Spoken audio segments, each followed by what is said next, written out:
জাতিসংঘ সাধারণ পরিষদের অধিবেশনে ফিলিস্তিনিকে রাষ্ট্র হিসেবে স্বীকৃতি দিচ্ছে একের পর এক শক্তিধর পশ্চিমা দেশ। এবার স্বীকৃতি দিল ফ্রান্স। ফরাসি প্রেসিডেন্ট দ্বি-রাষ্ট্রীয় সমাধানের পরিকল্পনার উপর গুরুত্ব আরোপ করেছেন। এদিকে সব জিম্মিকে মুক্তি না দেওয়া পর্যন্ত হামলা অব্যাহত রাখার হুঁশিয়ারি দিয়েছে ইসরায়েল। বিস্তারিত নাইম আহমেদের ডেস্ক রিপোর্টে। আপনার প্রিয় কাপড়ের যত্নে এলো এনজাইম সমৃদ্ধ Arik silver wash detergent powder 500 গ্রাম মাত্র 70 টাকা। প্রিমার্ক।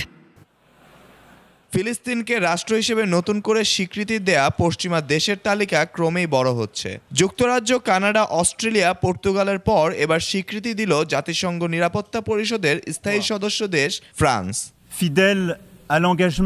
ফিলিস্তিনকে স্বীকৃতি দেওয়ার বিষয়ে ফ্রান্সের প্রেসিডেন্ট ইমানুয়েল ম্যাক্রো বলেছেন, শান্তির সময় এসেছে এবং গাজায় চলমান যুদ্ধকে কোনোভাবে আর সমর্থন করা যায় না। এছাড়া ফ্রান্স এবং সৌদি আরব জাতিসংঘের সাধারণ পরিষদে একদিনের শীর্ষ সম্মেলন আয়োজন করছে, যেখানে সংঘাতের দ্বিরাষ্ট্রীয় সমাধানের পরিকল্পনার উপর আলোকপাত করা হবে।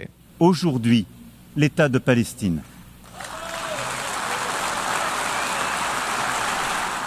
তিনি বলেছেন, আন্তর্জাতিক সম্প্রদায় মধ্যপ্রাচ্যে ন্যায্য ও স্থায়ী শান্তি প্রতিষ্ঠা করতে ব্যর্থ হয়েছে। সবাইকে অবশ্যই একটি দ্বিরাষ্ট্র সমাধানের জন্য যথাসাধ্য চেষ্টা করতে হবে। La paix est beaucoup plus exigeante. পশ্চিমা স্বীকৃতির পরেও থেমে থাকেনি ইসরায়েলি আগ্রাসন। তেল আবিবের কর্মকর্তারা বলছেন, এসব স্বীকৃতির জবাবে পশ্চিম তীরের কিছু অংশ ইসরায়েলের সঙ্গে যুক্ত করার পরিকল্পনা করা হচ্ছে। লক্ষ্য ভবিষ্যৎ ফিলিস্তিনি রাষ্ট্র সৃষ্টির সম্ভাবনা নস্যাৎ করে দেয়া। এই স্বীকৃতিকে হামাসের অন্যায়ের বিরুদ্ধে পুরস্কার উল্লেখ করে নেতানিয়াহু প্রশাসন বলছে, জিম্মিদের মুক্তি না দেয়া পর্যন্ত গাজায় হামলা অব্যাহত থাকবে।